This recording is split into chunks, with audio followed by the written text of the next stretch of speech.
Muy buenos días, iniciamos la transmisión. Es un gusto saludar a todos los participantes que se conectan a este webinar. Mi nombre es Eugenia Tovar y tengo el gusto de presentar a Tomás Rosada, quien compartirá tips financieros para emprendedores. Tomás posee una amplia experiencia en el desarrollo económico en América Latina, posee un doctorado en economía agrícola y actualmente trabaja en el Banco Mundial. Agradezco a Tomás por su tiempo y le cedo la palabra para dar inicio a este webinar sobre tips financieros para emprendedores. Muchas gracias, Eugenia. Quisiera primero darle la bienvenida a todos los participantes a este seminario.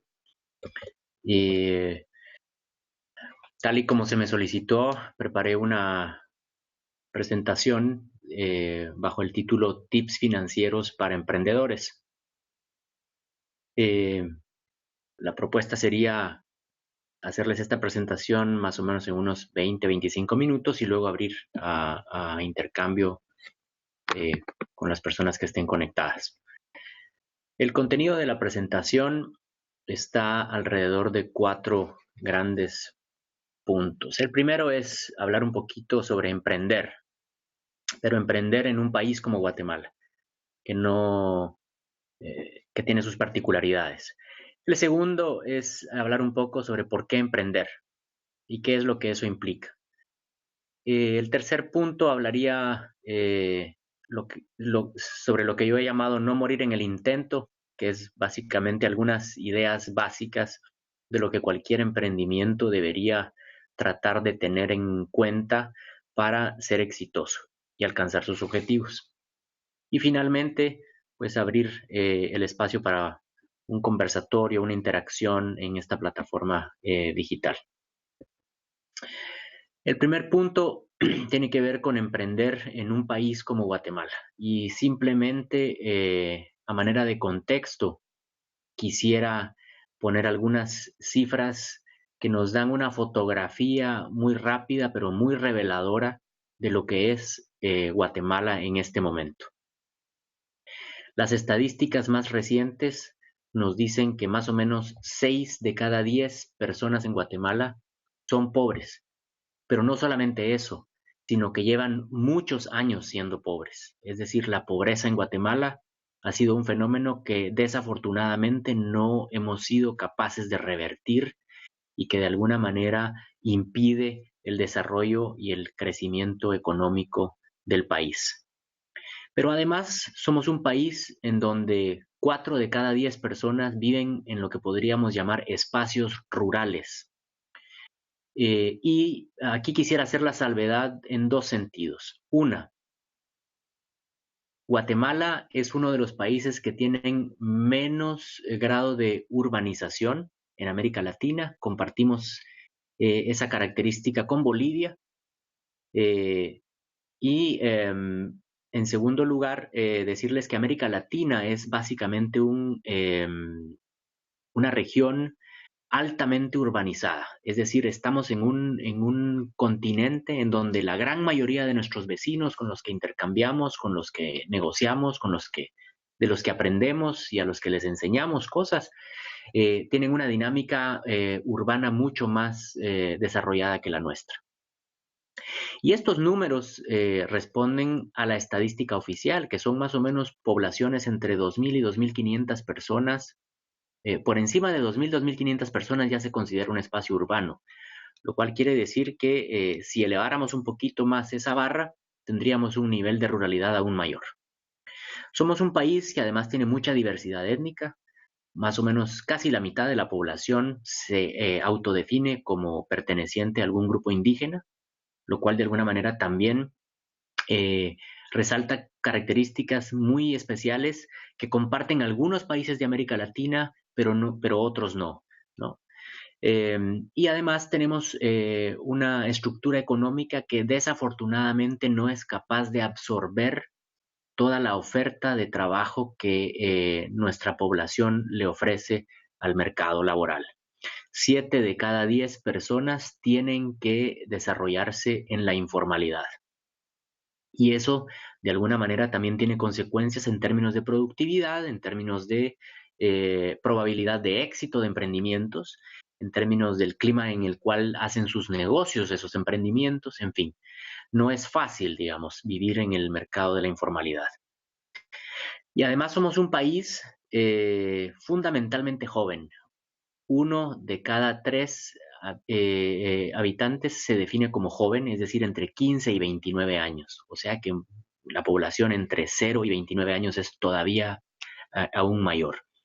Eso es lo que en la literatura del desarrollo se conoce como el bono demográfico, que de alguna manera es la apuesta a la que muchos países le pueden hacer formando su capital humano para que éste se desarrolle y que eleve la productividad y el crecimiento económico. Se llama bono demográfico porque se espera que en condiciones normales los países van tendiendo a reducir su tasa de crecimiento poblacional. Y entonces este es el momento en el cual toda esta población joven irá creciendo, pero eventualmente Guatemala comenzará a crecer más despacio o a decrecer en términos de población, y toda esta masa de lo que hoy son jóvenes serán una masa muy importante de adultos productivos, ojalá, y después serán un segmento de población que estará ya en condiciones de retiro, que también presenta sus desafíos. Es decir, estamos en un país complejo, estamos en un país que aunque es de renta media, tiene muchas características de países de renta baja y que eso de alguna manera impacta en el entorno, en el contexto en el cual los emprendimientos se quieren desarrollar. En ese contexto, eh, quisiera compartirles lo que yo de alguna manera llamé así muy eh, eh, de manera general el círculo virtuoso del desarrollo, ¿no? Que es ese tránsito de lo que hoy podríamos pensar que es un sueño, ¿verdad? Muchos de ustedes a lo mejor están, si todavía no han iniciado su emprendimiento, están todavía soñando con lo que podría ser un emprendimiento. Tenemos ideas generales. Algunos otros ya tendrán una idea un poco más acabada, ¿no? Ya más o menos sabrán qué es lo que quieren hacer, cómo lo quieren hacer, pero no lo han puesto en blanco y negro y no le han puesto a lo mejor todo el nivel de detalle que se requiere. Y ese es el tercer estadio, que sería planificar, ¿no?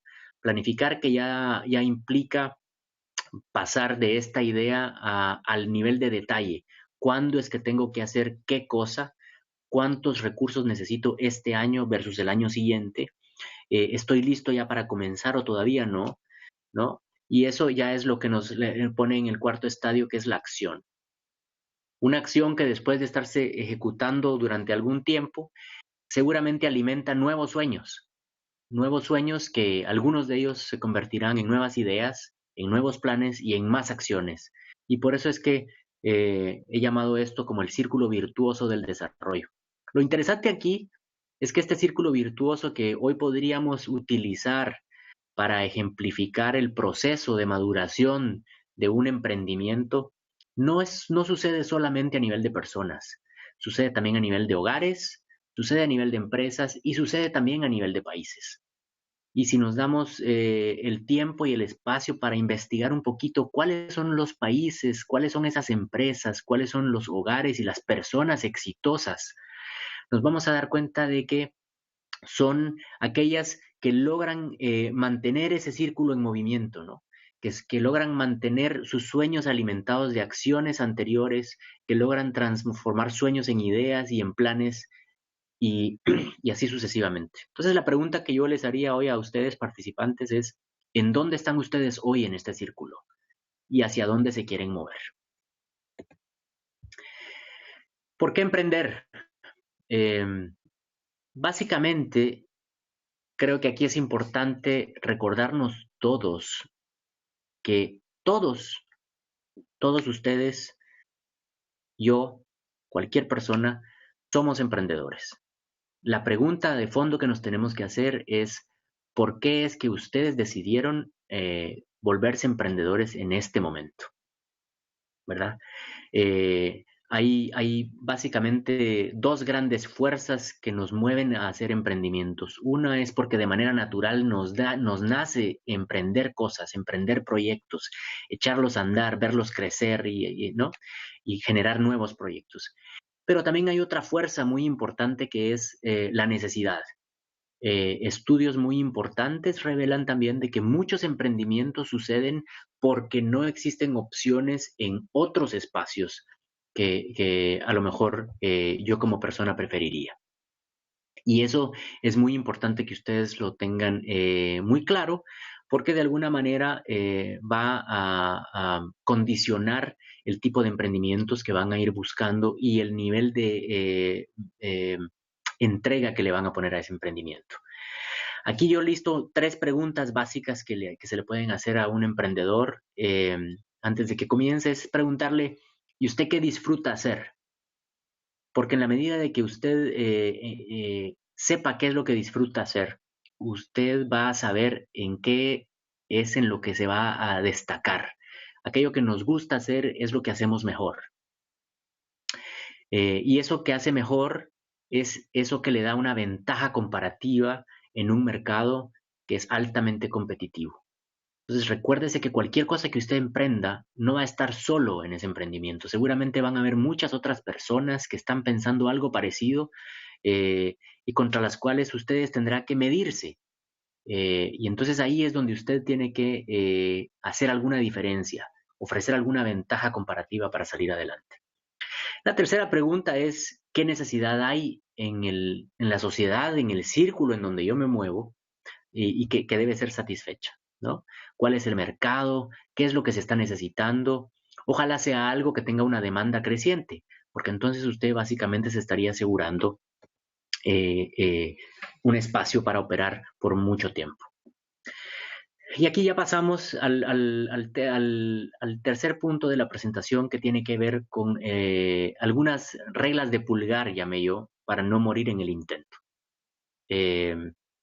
Esta primera diapositiva tiene que ver con este tema de las finanzas del negocio, que no es lo mismo, pero es igual a las finanzas personales. Creo que una pregunta que todos ustedes emprendedores, emprendedoras se deberían hacer al momento de lanzar su emprendimiento es, ¿cómo llevo mis finanzas personales? Entiendo que ya en algún momento anterior hablaron un poco del tema de la importancia de las finanzas y creo que es un muy buen indicador responderse ustedes esa pregunta, ¿cómo llevo mis finanzas personales? Porque de alguna manera ese es el mejor predictor de cómo usted va a llevar las finanzas de su negocio. Eh, Otra recomendación que se hace mucho es mantener las finanzas personales separadas de las finanzas del negocio. Es decir, como decimos en buen chapín, como agua y aceite. Mantenga las cuentas separadas, las cuentas bancarias, tarjetas de crédito separadas, todos los recursos financieros que utilice para su negocio, no los mezcle con las finanzas personales, porque usted entonces no va a poder determinar efectivamente si su negocio está siendo o no siendo rentable, eh, qué nivel de costos tiene, qué nivel de utilidad está generando, etcétera, etcétera.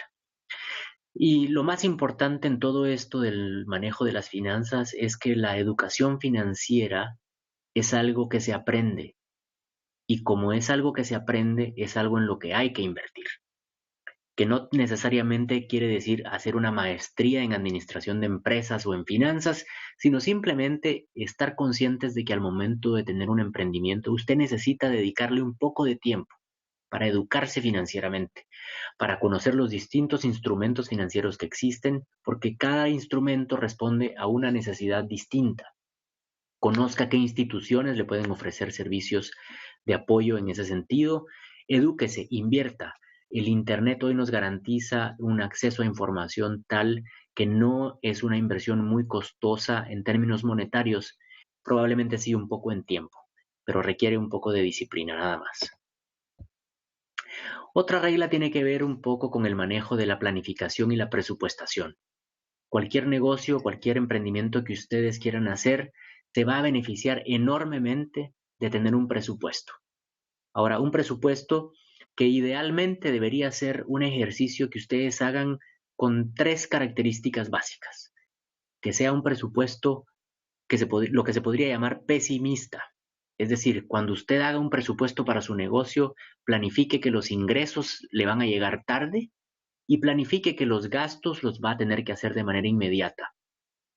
porque entonces, bajo esas condiciones de estrés, de operación, usted va a poder saber si su negocio de alguna manera tiene la capacidad de mantenerse a flote. Haga también un presupuesto que sea completo. Haga un presupuesto que no se olvide nunca de todo el tema impositivo, fiscal, tributario, que usted tiene que mantener considerado en todo momento porque tiene que ir apartando previsiones para poder cumplir con esas obligaciones fiscales que la ley demanda. Pero además, otro gran error que se comete al momento de hacer presupuestos es que no se hace la reserva adecuada para hacer prestaciones, las prestaciones laborales que usted le debe pagar, que se debe pagar a sí mismo, ¿no? Pero también a todos los colaboradores que están con usted en su emprendimiento. Entonces, asegúrese, revise y vuelva a revisar su presupuesto cuando lo haga.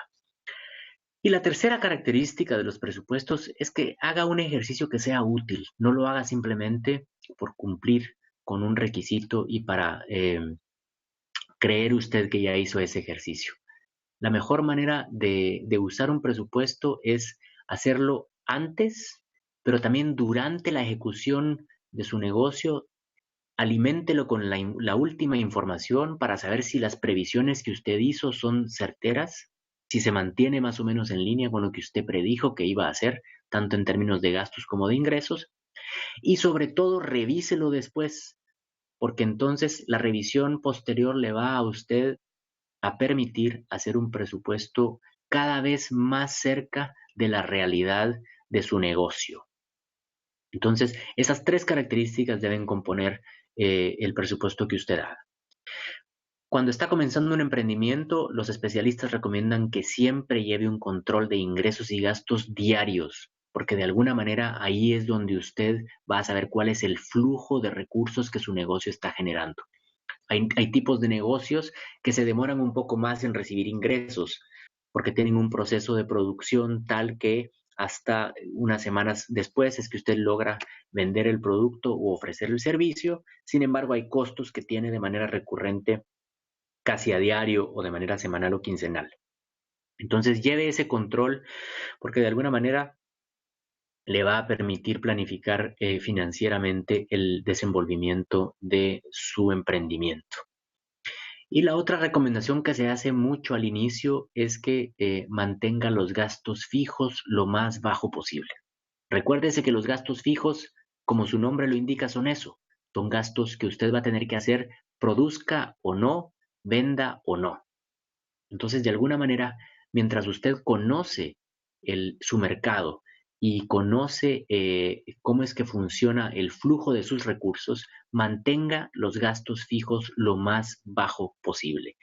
Eh, el clásico ejemplo es que cuando yo estoy comenzando un emprendimiento, lo primero que hago es rentar una oficina muy bonita, comprar muchos muebles, comprar computadoras para todos los colaboradores, tener servicio de internet, etcétera, etcétera. Evalúe si todos esos gastos son necesarios al arranque y mejor vaya haciéndolo de manera gradual y paulatina.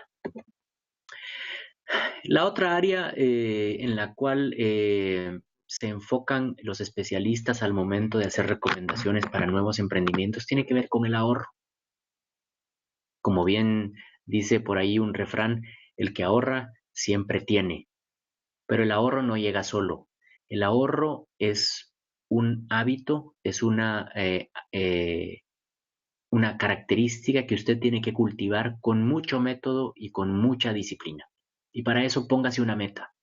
Póngase una meta a ahorrar entre el 10 y el 20% de sus ingresos mensuales y vea si su emprendimiento resiste ese nivel de ahorro. Si no resiste, si su emprendimiento no resiste ningún nivel de ahorro, probablemente no está en el mercado correcto, porque de alguna manera el ahorro cumple una función. Le da mucha tranquilidad para esos momentos difíciles que a todos los emprendimientos les llegan.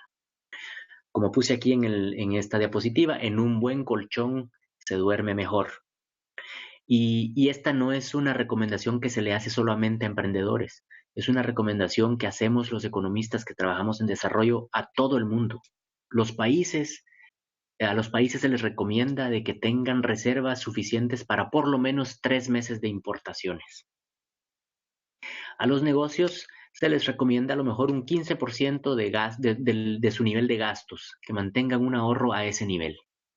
A las personas muchas veces ustedes habrán escuchado decir, trata de tener un colchón que te permita estar 6 meses sin trabajar. ¿Por qué? Porque estos colchones lo que hacen es comprarnos tiempo y comprarnos tranquilidad para poder tomar las mejores decisiones posibles en un momento de estrés. En el caso personal, si usted se queda sin trabajo hoy y no tiene ningún colchón, inmediatamente va a salir a buscar trabajo y muy probablemente va a tomar el primer trabajo que le ofrezcan.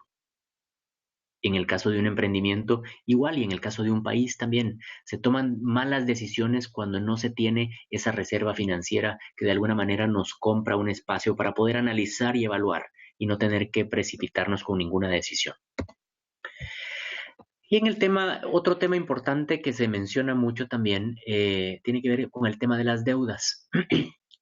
Prácticamente no hay emprendimientos que se manejen sin deudas. La deuda no es un problema en sí mismo. La deuda nos puede ayudar a crecer, a adquirir activos, a innovar, a expandirnos, a identificar nuevos mercados. En fin, la deuda cumple una función. El secreto aquí es que usted sepa manejar y administrar ese endeudamiento y que sepa que no es el único instrumento al cual usted tiene que recurrir. Nunca pierda de vista que el financiamiento más barato que existe es el interno, es decir, el que genera su propia empresa. Es decir, si sus empresas generan utilidades suficientes, esa es una forma de evitarse endeudamiento, porque usted puede utilizar esas utilidades para reinvertirlas y crecer. Lo que haría con un préstamo lo va a hacer con sus utilidades. Al inicio de cualquier negocio, de cualquier emprendimiento, puede ser una buena idea tomar una deuda, pero asegúrese que es una deuda que usted puede repagar aún en condiciones difíciles. Y ahí me vuelvo a referir al supuesto que les sugería al momento de elaborar presupuestos. Usted imagínese siempre en el momento más de mayor estrés financiero de su empresa y vea si bajo esas condiciones usted es capaz de repagar la deuda que quiere tomar. Esa es una buena métrica. No se endeude de más, endeúdese lo suficiente. ¿Y qué quiere decir lo suficiente? Quiere decir priorizar aquellas cosas para las que yo quisiera utilizar la deuda y distribuirlas a lo largo del tiempo. A lo mejor algunas de esos gastos que yo quiero hacer, de esas inversiones que yo quiero hacer, las tengo que hacer en el primer momento, pero hay otras que a lo mejor se pueden diferir y se pueden posponer para cuando ya la empresa esté generando utilidades y esté en un proceso de mayor consolidación y crecimiento. No trate de resolver todos los problemas desde el inicio, porque usted mismo se estará poniendo en una condición muy difícil. Y finalmente el consejo es aprenda a gestionar su endeudamiento. ¿Qué quiere decir eso? Pague primero las deudas más caras. Dicho de otra manera, trate de evitar endeudamiento costoso, ¿verdad? Entonces, aquí usted para esto siempre tenga la información suficiente para saber cuál es el costo de ese endeudamiento que usted quiere tomar. ¿Cuál es la tasa de interés que está pagando? ¿Cuáles son las garantías que le están pidiendo? ¿En qué condiciones usted se está endeudando? Vea si está adquiriendo un compromiso que usted puede prepagar en el momento en el que su negocio de alguna manera le pueda rendir ingresos suficientes para poder salir de esos compromisos antes de tiempo. En fin, haga todas las preguntas sobre las condiciones del endeudamiento que a usted se le ocurran, porque es muy importante aprender a hacer esa gestión adecuadamente. Para ir finalizando, simplemente recordarles algunos elementos que son muy importantes al momento de emprender. Nunca pierda de vista a la familia, nunca pierda de vista a los socios y nunca pierda de vista las redes, pero en ese orden de estatura. Recuérdese que la mayoría de emprendimientos en países como el nuestro son familiares. Eso quiere decir que usted debe aprovechar las habilidades que ya tiene en casa. A lo mejor ya tiene un hijo profesional, a lo mejor su pareja ya es profesional, a lo mejor tienen algunas habilidades de las que usted está necesitando para emprender el negocio que quiere. A lo mejor tiene un auditor, tiene un contador en casa, o a lo mejor ya tiene el especialista técnico, el ingeniero, el arquitecto que usted necesita. A lo mejor ya tiene miembros de su hogar que tienen experiencia financiera con instituciones financieras y que eche mano de todos esos recursos, porque es para eso que usted está emprendiendo, para salir adelante con su familia. El segundo consejo en esta dirección es, para crecer, no se olvide que para crecer hay que estar en Internet. La Internet no solamente es una fuente de información y de distracción, sino también es el mercado más grande que tenemos en este momento en el planeta. El mercado puerta a puerta se agota muy pronto. Usted va a empezar con un negocio que a lo mejor va a empezar vendiéndole a su familia, a sus amigos, luego a conocidos, y luego va a empezar a pedir referidos y se agotó. Recuérdese que el Internet es una puerta enorme para poderse dar a conocer. Es una vitrina inmensa para que usted pueda mercadear lo que usted sabe hacer, para poder darse a conocer y para poder competir y acceder a un mercado mucho mayor y seguir creciendo. Aproveche la tecnología, muy conectado con el tema de la Internet. Hoy en día hay muchas maneras de hacer negocios y de abaratar costos por el simple hecho de utilizar la tecnología. Utilice la banca en línea, utilice la telefonía celular. En fin, hay una serie de herramientas que usted puede utilizar y echar mano para poder sacar adelante su negocio, pero para eso tiene que conocer la tecnología. Entonces, invierta tiempo.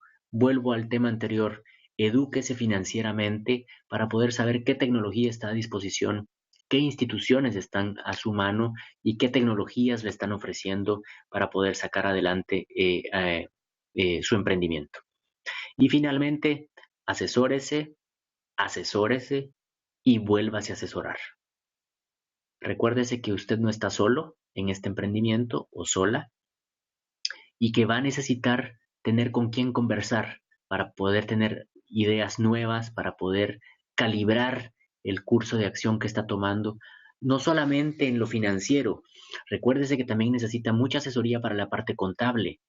No desperdicien ese recurso que es muy importante para poder hacer eficiente su negocio. Y técnicamente, por supuesto, dependiendo del giro de negocio que usted quiera hacer, así va a ser el tipo de asesoría que va a necesitar. Entonces, dedíquele tiempo a eso. Asesórese lo más posible, pero al final tome decisiones y láncese al agua. Y recuérdese, en el mundo no hay, no hay escasez de dinero, lo que hay es escasez de ideas. Las buenas ideas siempre, siempre, siempre van a encontrar un capital que las financie. Muchas gracias.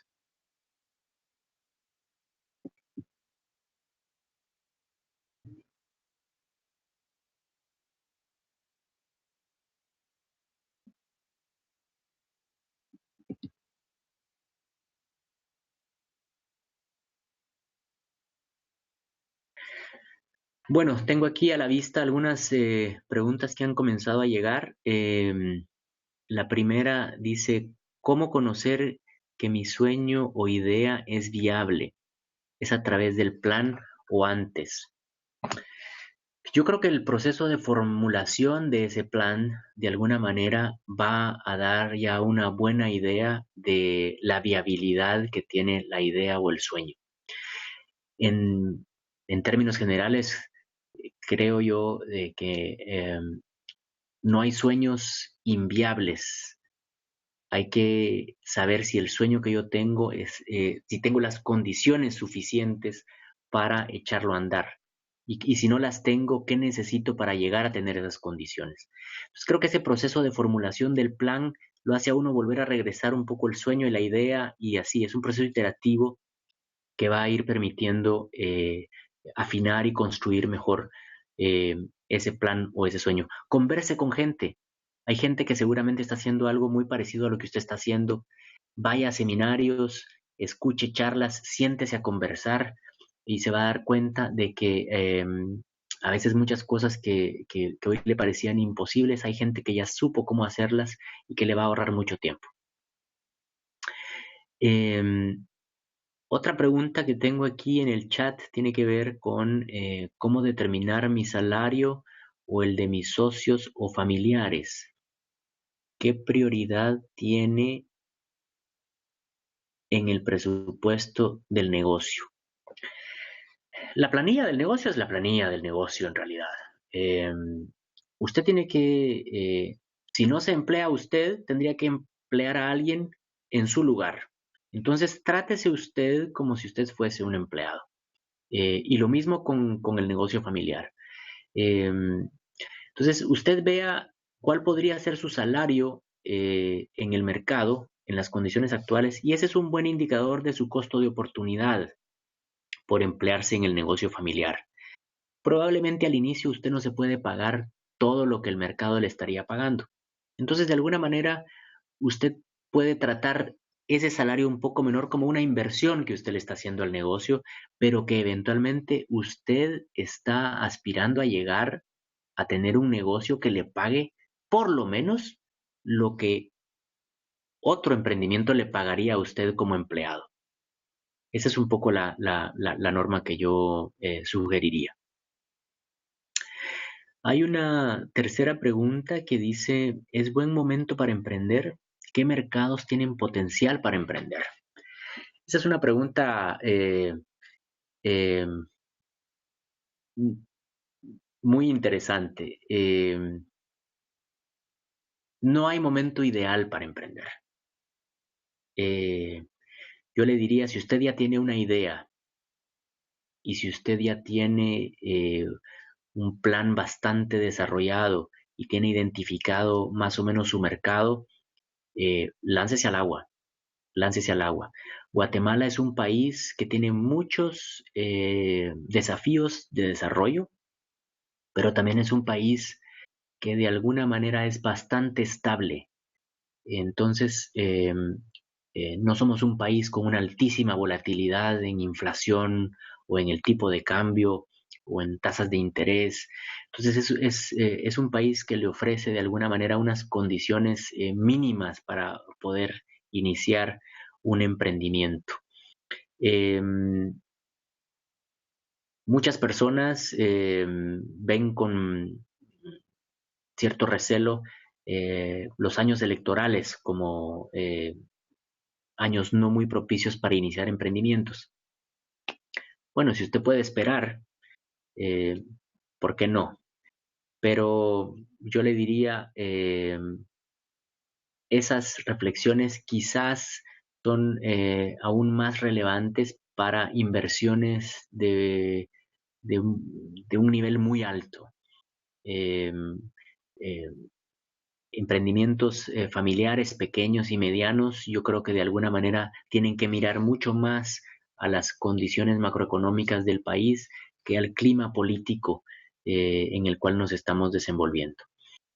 Eh, ¿Qué mercados tienen potencial para emprender?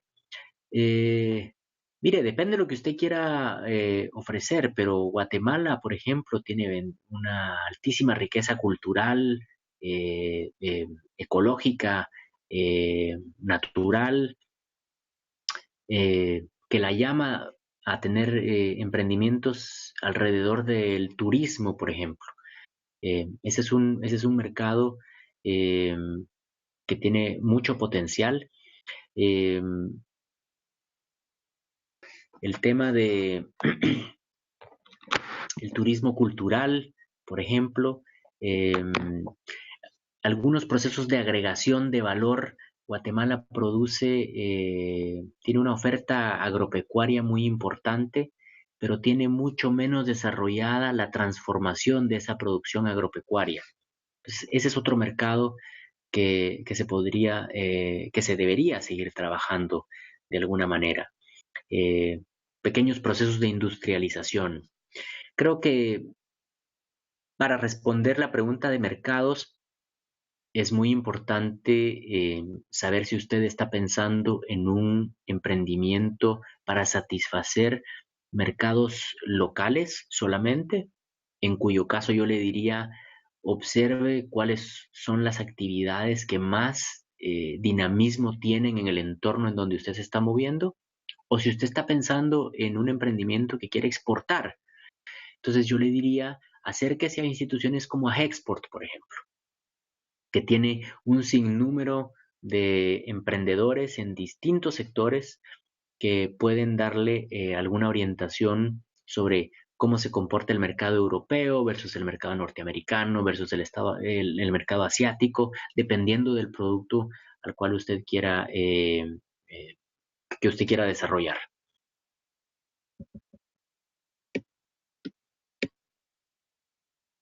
Tengo otra pregunta por aquí que dice, ¿cómo hacer frente a la competencia cuando viene con mucha fuerza? Mire, la competencia es una característica de cualquier economía de mercado. Y la competencia, a usted le beneficia que haya competencia porque cuando usted compre insumos, gracias a la competencia, va a encontrar insumos más baratos. Porque todos los que le ofrezcan a usted insumos van a pelearse porque usted sea cliente de ellos. Lo mismo le va a pasar en su emprendimiento. Usted va a tener que competir y se compite.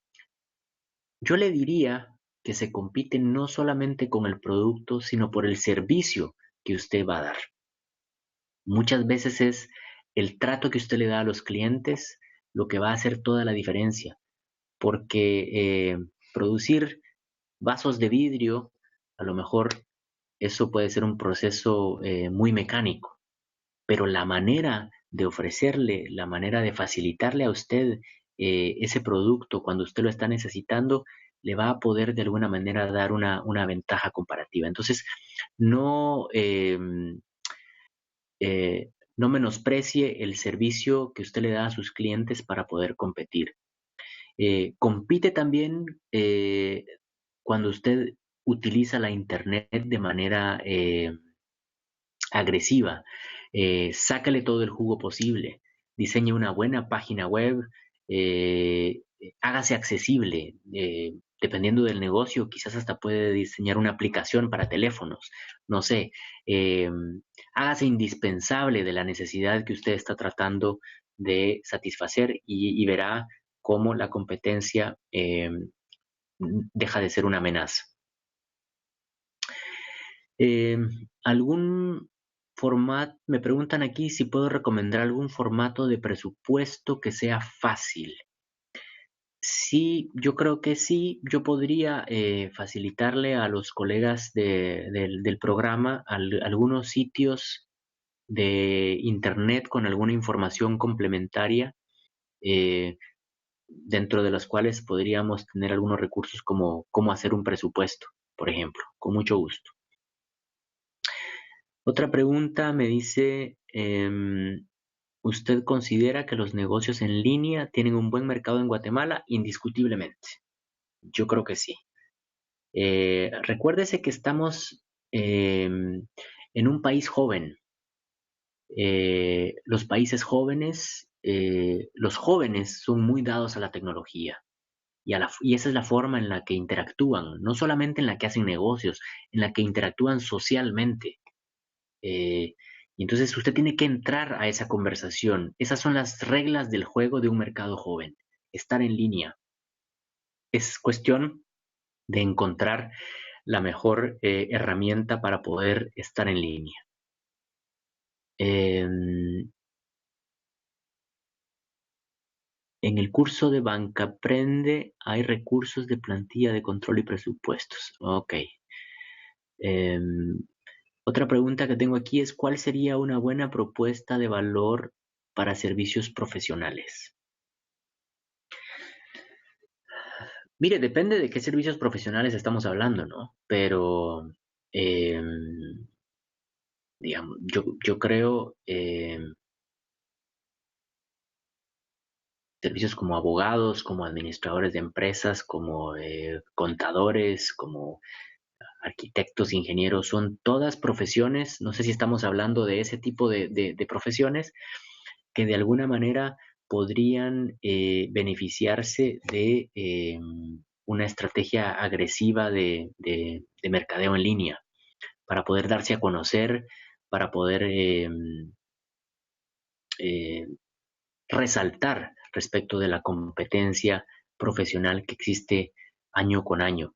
Participe en congresos, afíliese a gremiales, vaya a foros, haga lo que en inglés se llama networking. Es muy importante construir redes. Eh, las referencias las referencias son fundamentales en una economía de mercado y la mejor referencia es su reputación. Entonces, si usted a lo mejor hoy lo único que tiene es un primer cliente, haga lo posible porque ese cliente salga muy satisfecho, porque esa va a ser su mejor carta de presentación y su mejor referencia.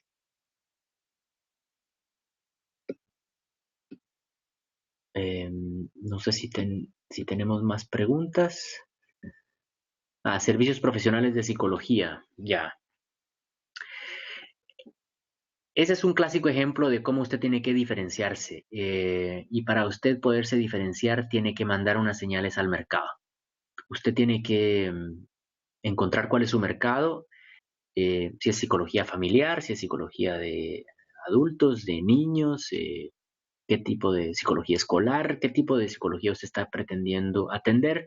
Y entonces trate de hacerse visible dentro de ese nicho al cual usted pretende abordar. No es fácil al principio porque construir una reputación en cualquier profesión toma tiempo. Eso es por regla. Usted tiene que invertir un buen tiempo en darse a conocer, pero insisto, la mejor forma en darse a conocer es haciendo un buen trabajo cada vez que usted tiene un trabajo. Otra pregunta que me mandan es, en su experiencia y con casos que ha visto, ¿es cierto que los emprendedores pueden ser más exitosos económicamente después de algunos años de desarrollar su empresa versus ser un empleado de empresa? Mire, em, el ser emprendedor es una actitud de vida, en realidad. Usted puede, por un tiempo corto, largo, ser empleado, pero ser un empleado con iniciativa, que emprende, que hace cosas de manera diferentes, que innova, que encuentra nuevas soluciones, que se hace nuevas preguntas. Eso es una característica que no lo tiene que abandonar y que no tiene nada que ver con de dónde está viniendo su ingreso este mes. A lo mejor al principio va a ser un salario y después va a ser un negocio propio. Eh, si usted desarrolla esa actitud, le va a ir bien en cualquier esfera económica en la que decida desenvolverse. Eh, Ese sería mi consejo para esa pregunta.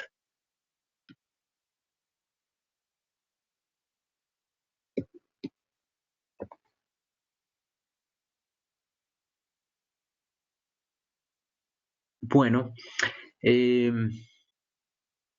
pues bien, amigas y amigos, quería simplemente agradecerles el espacio para poderme haber acercado, eh, aunque sea a distancia, como guatemalteco, hacia un público y una audiencia fundamentalmente guatemalteca.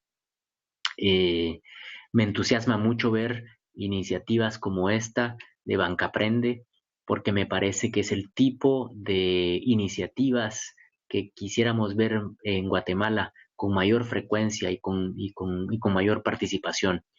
El uso de la tecnología, el conectar personas que aunque nunca se hayan visto la cara, tienen algo que decirse unas a otras, crear estas comunidades de intercambio y de comunicación es muy importante. Y también es muy importante que identifiquen ustedes a guatemaltecas y guatemaltecos que estamos en el exterior y que tenemos también el deseo de mantenernos conectados con el país, porque de alguna manera es expandir esta comunidad de aprendizaje que todos tenemos. En esta oportunidad, a mí me tocó compartirles con ustedes un poco de lo que hago, pero no es la única forma en la cual ustedes pueden interactuar con los que estamos fuera. Les deseo muchísima suerte en sus emprendimientos. Les deseo una buena finalización de esta capacitación y felicito al Banco de los Trabajadores y a la Universidad del Valle por esta iniciativa que sin duda alguna va a rendir frutos para el desarrollo y el crecimiento que Guatemala tanto necesita. Muchas gracias.